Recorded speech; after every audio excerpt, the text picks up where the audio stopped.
Tere päevast, kallid kastelised, täna tahan rääkida mitmest probleemist, eelkõige sellest, et meil ei ole sõnavabadust. Ja aluseks tuleb see raamatu 42. peatükis salmid 18-23.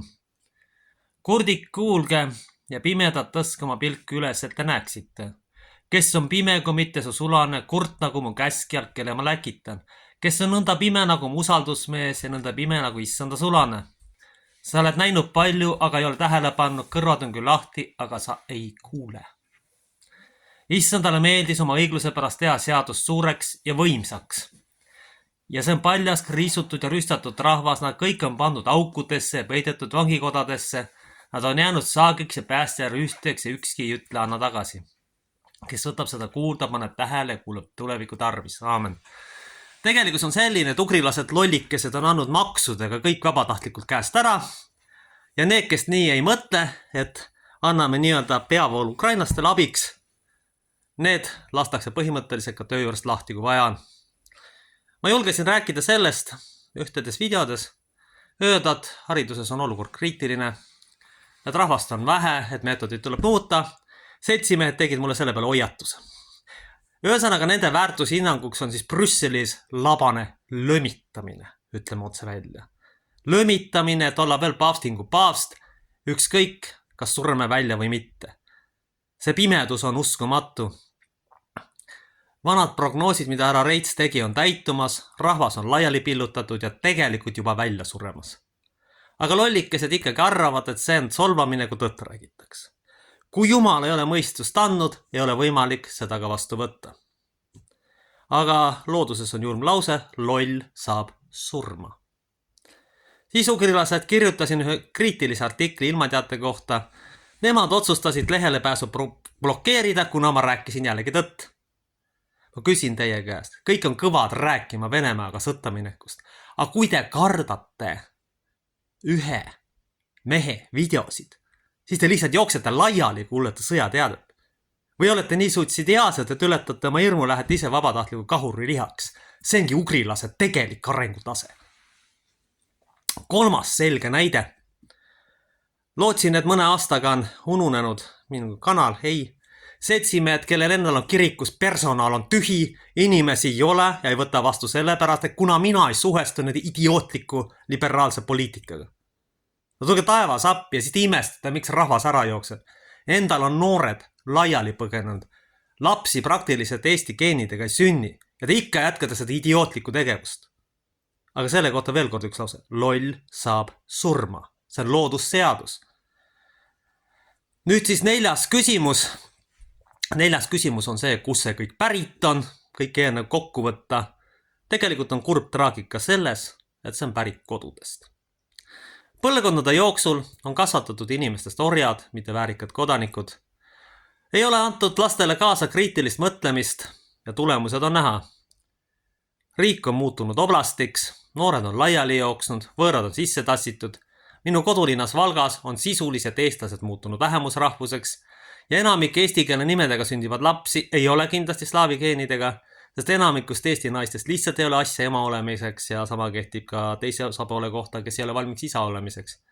Küsimus on koduses kasvatuses. Jõuame jällegi palju kirrutud orjamentaliteetide teedini, sellepärast, et video alguses toodud 3 punkti saavad olla ainult siis võimalik, kui koduses kasvatuses on orja mentaliteet. Ükskõik millises süsteemis me täidame pimesi käske, on määratud need inimesed hukkuma. Selles ei ole mingit kahtlust. Need inimesed on määratud hukkuma ja välja surema, nii nagu me juures oleva pildil näeme. Aga tänases sõnas ma ütlesin, et inimeste kõrvad ei avane ja nad ei kuule. Tegelikult seda rahvast on juba korra arengalt karistatud, see oli teise maailmasõja aeg. Praegu tõenäoliselt tuleb asi peenem. Surevad ilma sõjata välja, sest kõissand ise ei tegele laiba mõnitamisega, sellepärast, et need rahvas oma orjalikkuse ja muu mentaalsusega on tegelikult surnud hinged.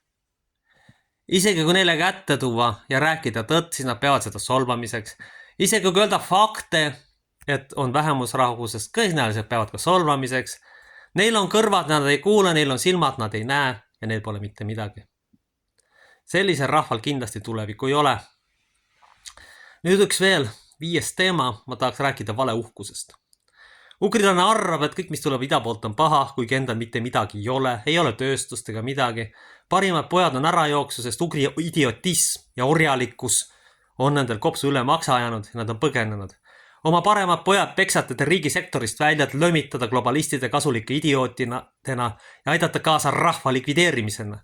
Teil pole isegi nii palju närvi, tühine temperatuuri vahe, kui tõtt räägitakse, te keelate inimese ligipääsu riikliku ilmateenistuse leheküljele. Te arengutaseniga väga kõvadelt lihtsalt orjad. Ja punkt. Ja mis mind tohutult häirib, endal on personalipuudus. Idioodid ei suuda taluda minu YouTube'i videosid ja võta mind kooli vastu. Ega minul sellist süsteemi vaja ei ole. Ma julban päris kindlasti, et selliste asjadega lõpetan igaveseks. Mul on mõõt täis. Ja kavatsen lähiajal teha tõenäoliselt ka siin koha peal kristliku jumalateenistuse, sellepärast, et ma näen teistest tüüpidest väga asja ei ole. Ma teen kas seda üksi või mida iganes. Aga siin ei ole ühtegi vastuvõetavat tüüpi mulle, sest inimesed ei ole aru saanud, mis tegelikult toimumas on.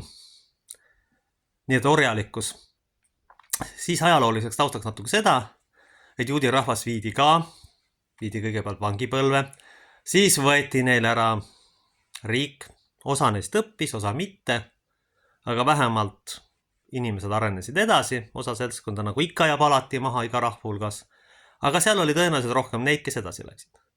Aga siin kohaliku rahva hulgas on neid palju vähem kui vana kultuuriga rahva hulgas ehk juudi rahva hulgas, kellel on ikkagi pikk ajalugu ja traditsioonid.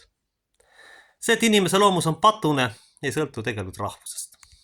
Aga kohalik ugrilase orjalikkus iga normaalses riigis oleks need tobud ammu kukutatud. Aga ei, ugrilane lööb kulpi ja kardab mehe videosid. Kuulge, ise olete kõvad Venemaaga sõtta minejad. Esimese püssipaugu peale sellised tüübid põgenevad. Või saadavad noored mehed lihtsalt kahuri lihaks. Ja kõik. Kõrgemale teile tase ei ulatu. Te olete mingised imelikud tüübid. Te isegi valetate ilma teates, mis on nii süütu tühine asi. Ja siis tulete välja ja arvate, et võite inimesele ligipääsu keelata. Lihtsalt orjad. Orjad ja hälbega tüübid, rollinihkega isikud, kellel tulevikku ei ole. On selge ilmne, et sellise kontrollifriikluse hulgas on raevukas Aspergeri sündroom, mille all siis paljud tüübid kannatavad. Juhuslikult lugesin ka siin mõnda raamatut, et tegelikult kahjuks on tragöödia selles, mis on tegelikult rahvuslik õnnetus ja tohutu tragöödia, et hälvetega inimesi ja lapsi on palju. Mul ei ole sellest hea meel ja ma ei tahaks, et see olukord oleks selline. Ma ei tahaks, et üks rahvas, kellel on tegelikult intellektuaalselt suur potentsiaal, oma rumaluse ja orjalikkuse kätte välja sureb. Selleks, et meil tulevik oleks, tuleks muidugi muuta kasvatustiili, anda lastele konservatiivsed põhiväärtused, ikkagi öelda, poiss on poiss ja tüdruk on tüdruk. Üles leida laste talendid, sõltumata soost, vaadata ikkagi, mis kellegi eeldused on ja siis suunatada sellele teele. Ja muidugi õpetada koostööd ja kriitilist mõtlemist, sellepärast, et praegune mentaalsus on siiski äärmiselt ohtlik ja hukatuslikuks osutunud, nagu me juures oleval pildil siiski näeme. Nii et minu lootus on sellele, et inimesed meelt parandaksid ja siiski kallid kaasteelised, lähtuge laste kasvatamisel nüüd praegu viimati öeldud printsiipidest, sellepärast, et meil on vaja inimesi, meil on vaja tulevikku, mis oleks stabiilsem, rahulikum ja arenemisvõimelisem. Otsige üles oma laste talendid ja ärge unustage, et lapsed on lapsed. Ja kui te vihastama hakkate, siis tuletage lihtsalt meelde oma lullusi. Ma olen seda teinud ja tegelikult see töötab väga hästi.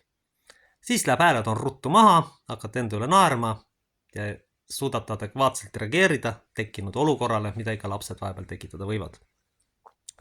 Et seda kõike tehtud ei ole, nagu ma video alguses näitasin, on tegelikult puuduliku lastetoa, orjamentaliteedi ja valekasvatuse tulemus. See on muudetav, tulevik on parandatav eelkõige laste kaudu. Orjamentaliteet on siis ei ole intellektuaalselt võimekale rahvale saamaks hukatuslikuks. Siiralt öeldes mul on tegelikult sellest kahju. Olemuslikud, ma ei ole õel inimene, aga kui faktid näitavad ühte, siis ma olen sunnitud lihtsalt tõtt rääkima. Ja sinna pole mitte midagi parata, sellepärast, et ega tragöödiat ei anna kuidagi ära hoida, kui inimesed seda ei taha ja asjadest valesti aru saavad ja valesti mõistavad. See ongi see hetk, milleni me olen jõudnud. Nii et siis muutke oma laste tulevikku, parandage seda.